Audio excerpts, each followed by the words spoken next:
ഇത് മലയാളം ചാനലുകളോടുള്ളൊരു റിക്വസ്റ്റാണ്.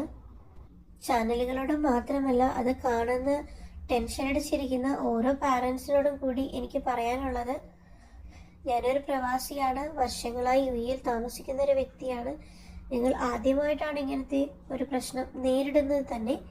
ഗവൺമെന്റിനാൽ കഴിയുന്ന എല്ലാവിധ പ്രൊട്ടക്ഷനും അവർ ഒരുക്കുന്നുണ്ട്. ഇവിടുത്തെ മാധ്യമങ്ങളും ഗവൺമെന്റും ജനങ്ങളെ പാനിക് ആകാതെ നോക്കുകയാണ് ചെയ്യുന്നത്. അവർ അലേർട്ട് തരുന്ന സമയത്ത് ഓരോരുത്തർക്കും ഓരോ ലൊക്കേഷൻ വൈസ് അലേർട്ട് കൊടുക്കുന്നുണ്ട്. എന്തൊക്കെ ചെയ്യണം, എന്തൊക്കെ ചെയ്യരുതെന്നുള്ള വാർണിംഗ് മെസ്സേജസും നമ്മൾക്ക് കിട്ടുന്നുണ്ട്. അതുകൊണ്ട് നാട്ടിലെ ന്യൂസ് ചാനൽ കാണുന്ന ഓരോ പാരൻസും ടെൻഷൻ അടിക്കരുത്. കാരണം അവർ വിവരിക്കുന്നത്ര ഒരു ഭീകരാവസ്ഥയല്ല ഞങ്ങളിവിടെ ഫേസ് ചെയ്യുന്നത്. എല്ലാവർക്കും ഇതൊക്കെ ഒരു കണ്ടന്റ് ആണെങ്കിൽ കൂടെ മനുഷ്യരുടെ അവസ്ഥ കൂടി നിങ്ങൾ മനസ്സിലാക്കണം.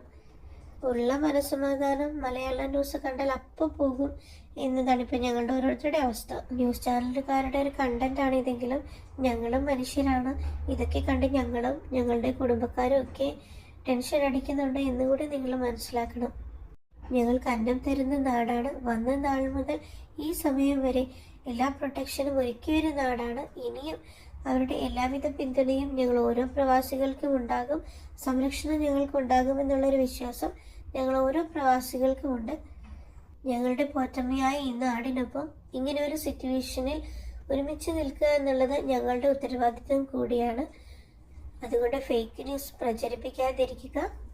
ഇവിടെയുള്ളവരുടെ കുടുംബക്കാരും വീട്ടുകാരും ഒക്കെ ന്യൂസ് ചാനൽ കണ്ട് ടെൻഷൻ അടിക്കാതെ ഇവിടെയുള്ളവരിൽ നിന്ന് വിവരങ്ങൾ അറിയാൻ ശ്രമിക്കണം.